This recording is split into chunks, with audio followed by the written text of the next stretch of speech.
السلام عليكم ورحمة الله وبركاته. الحمد لله رب العالمين والصلاة والسلام على سيدنا محمد وآله وصحبه أجمعين. قال الله تعالى في القرآن العظيم: أعوذ بالله من الشيطان الرجيم. بسم الله الرحمن الرحيم. الذين يبخلون ويأمرون الناس بالبخل ويكتمون ما آتاهم الله من فضله وأعتدنا للكافرين عذابا مهينا. صدق الله العلي العظيم.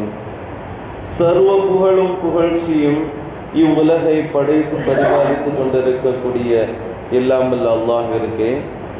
எல்லாமல்ல அல்லாஹ் ரப்பல் ஆலமீன் மேற்காணக்கூடிய திருமறை வசனத்தின் மூலமாக கருமித்தனம், கஞ்சத்தனம் செய்வதனுடைய அந்த விளைவு என்ன, அது என்னென்ன பாவ செயல்களின் பக்கம், அழிவின் பக்கம் கொண்டு போய் சேர்த்துவிடும் என்பதாக ஒரு சில விஷயங்களை அல்லாஹு தஆலா இவ்வாறு உபதேசித்து காண்பிப்பான். அல்லதீன யப்கலூன வயக்மரூன அன்னாஸ பில் புக்ல். எவர்கள் கஞ்சத்தனம் செய்து அந்த கஞ்சத்தனத்தை கொண்டு மற்ற மனிதர்களையும் ஏவி வயக்துமூன மா ஆதாஹுமுல்லாஹு மின் ஃபضலிஹி, அல்லாஹ் தன் அருளினால் அவர்களுக்கு கொடுத்ததையும் மறைக்கிறார்களோ, வஅஅததுனா லில் காஃபிரீன அஸாபம் முஹீனா, அப்படிப்பட்ட மனிதர்களை அல்லாஹ் நேசிப்பதில்லை. அத்தகைய காபிர்களுக்கு இழிவு தரும் வேதனை நாம் சித்தப்படுத்தி வைத்திருக்கின்றோம் என்பதாக அல்லாஹ் தஆலா இந்த திருமறை வசனத்தின் மூலமாக குறிப்பிட்டு காட்டுகின்றார்.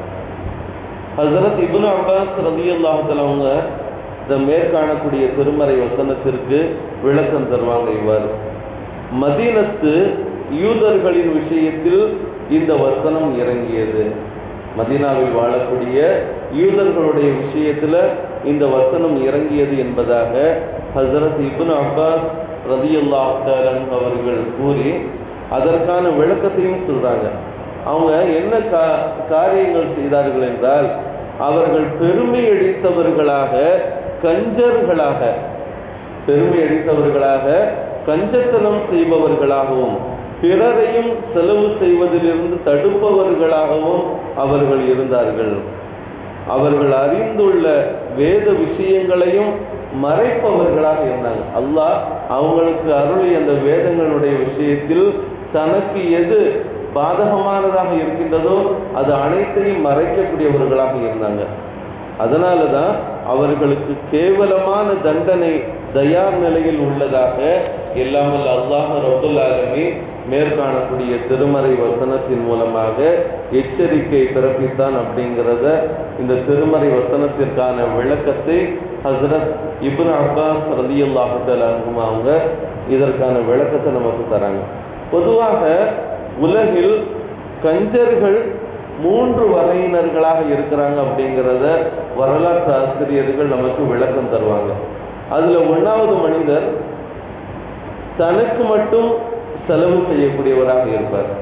தனக்கு மட்டும் செலவு செய்யக்கூடியவராக இருப்பார். மற்ற யாருக்கும் எந்த வகையிலும் செலவு செய்யவும் மாட்டார். இது 1வது வகையினர். 2வது வகையினர் எப்படி என்று பார்த்தால், தனக்கும் செலவு செய்ய மாட்டார், பிறருக்கும் செலவு செய்யவும் தரமாட்டார். தானும் செலவு பண்றதில்லை, பிறருக்கும் செலவுக்கு கொடுக்கறதில்லை. இது 2ஆம் வகை மனிதர்கள். 3ஆம் வகை மனிதர் தனக்கும் செலவு செய்யாமல், பிறருக்கும் செலவு செய்யாமல், செலவு செய்பவர்களையும் தடுத்து விடக்கூடிய மனிதர்கள். அதாவது தானும் செலவு பண்றதில்லை, பிறருக்கும் செலவு பண்ண செயல்பாடுகளும் அவர்கிட்ட இல்லை.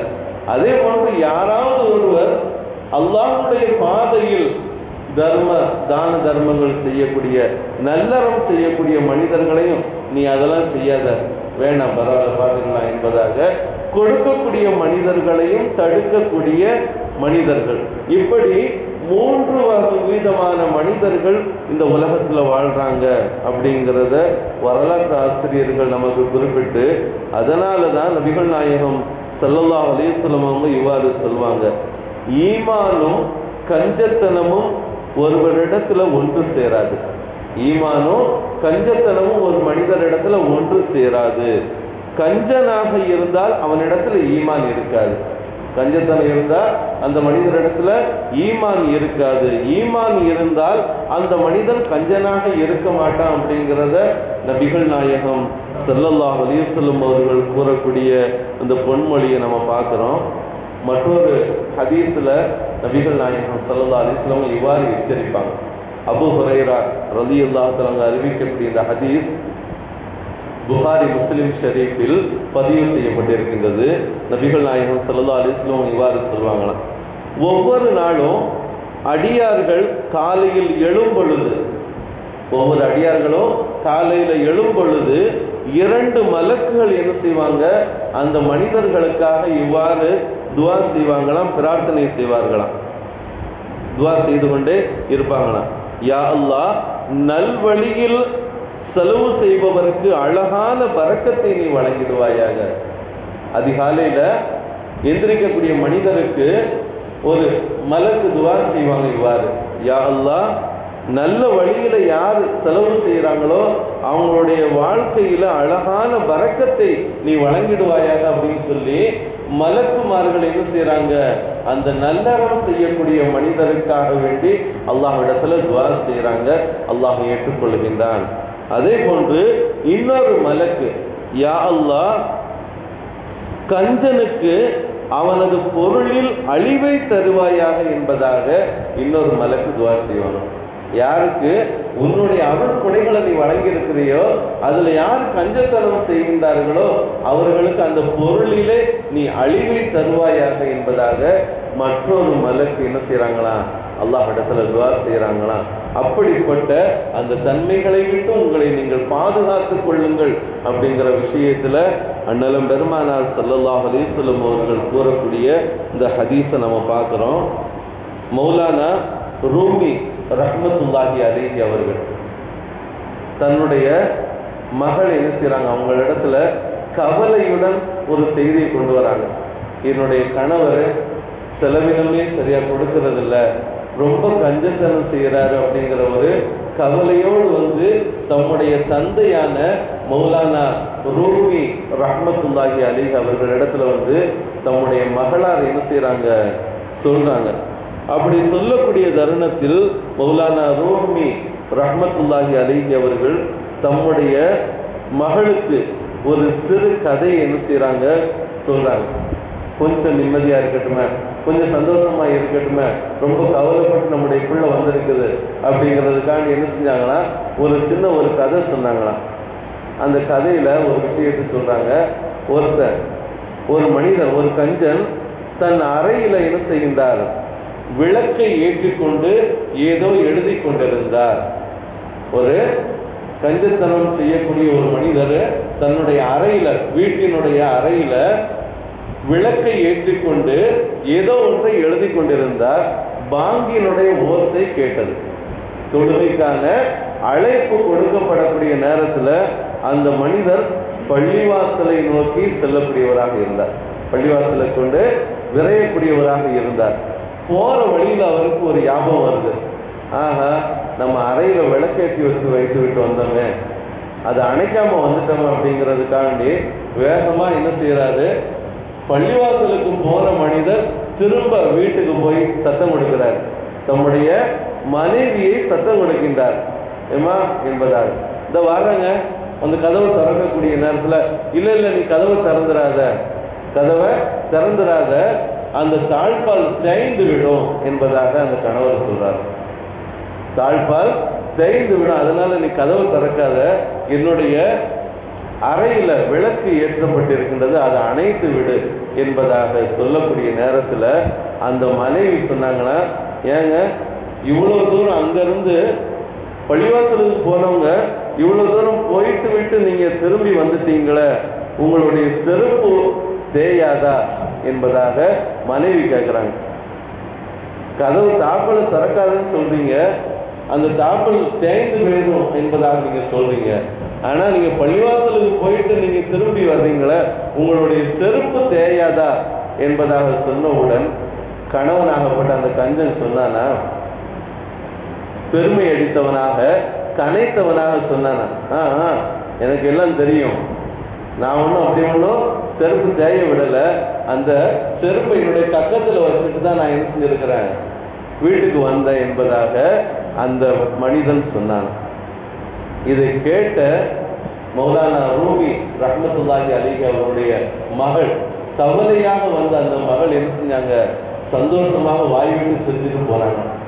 இது நமக்கு தரக்கூடிய ஒரு பாடம் என்னன்னா, அல்லாஹ் தந்திருக்கக்கூடிய அருள்குடைகளை நம்முடைய குடும்பத்திற்கு தாராளமான முறையில் செலவிடணும். நம்முடைய மனைவி மக்கள், அதுபோக மேல்பட்சமா நமக்கு இருக்குதா, நம்முடைய குடும்ப உறவினர்கள் இருக்கிறாங்க, அவங்களுக்கு தாராளமாக செலவு செய்யலாம். இப்படி எல்லா விதத்திலும் அல்லாஹ் பரக்கத்துகளை வச்சிருக்கிறான் நம்முடைய குடும்பத்துக்கு. அதாவது இன்னும் சொல்ல போனா, நாயகம் ஸல்லல்லாஹு அலைஹி வஸல்லம் அவர்களுக்கு சொல்லக்கூடிய ஒரு ஹதீஸ், உம்முடைய மனைவியின் வாயில் ஒரு கவள உணவை நீ ஊட்டி விடுவதும் கூட தர்மம் என்பதாக நாயகம் ஸல்லல்லாஹு அலைஹி வஸல்லம் சொல்லியிருக்கிறாங்கன்னா, அந்த அளவுக்கு தாராளமான முறையில சந்தோஷமான முறையில் உங்களுடைய பொருளாதாரத்திலிருந்து நீங்க செலவிடுங்க, அது உங்களுக்கு பரக்கத்து. அல்லாஹ் தஆலா மற்றொரு வசனத்துல சொல்வான், وَلَا يَحْسَبَنَّ الَّذِينَ يَبْخَلُونَ بِمَا آتَاهُمُ اللَّهُ مِنْ فَضْلِهِ هُوَ خَيْرٌ لَهُمْ. நீங்க அல்லாஹ்வுடைய அருட்குறைகளை உங்களுக்கு அல்லாஹ் தஆலா தாராளமான முறையில் கொடுத்திருக்கிறான். அது கஞ்சத்தனம் செய்து சேகரித்து வைத்திருக்கக்கூடிய நீங்க, அது நமக்கு நலவானதாக இருக்கும், ஒரு சேகரமானதாக இருக்கும், அது நன்மையை தரும் என்பதாக நீங்க எண்ணி விட வேண்டாம்.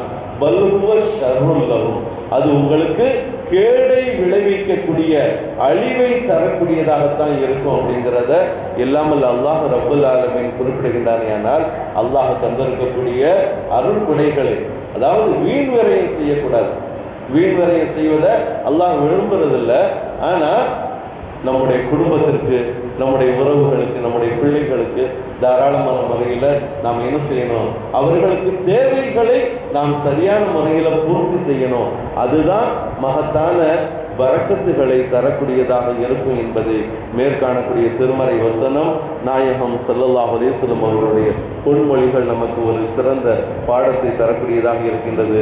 அத்தகைய கருமித்தனத்தை விட்டும் அல்லாஹ் நம்மை பாதுகாத்து, அல்லாஹ் வழங்கி இருக்கக்கூடிய அருள்கொடைகளை கொண்டு நாமும் சந்தோஷம் அடைந்து, அதன் மூலமாக மகிழ்ச்சி அடைந்து, நம்முடைய குடும்பத்தினருக்கும் தாராளமான முறையில் செலவிட்டு, அதன் மூலமாக பல பரக்கத்துகளை பெறக்கூடிய நல்லடியார்களாக அல்லாஹ் நம் அனைவரையும் ஆக்கி அருள்வானாக. ஆமீன். வாஹிர் தஅவானா அனில் ஹம்துலில்லாஹி ரப்பில் ஆலமீன். அஸ்ஸலாமு அலைக்கும் வரஹ்மத்துல்லாஹி வபரகாத்துஹு.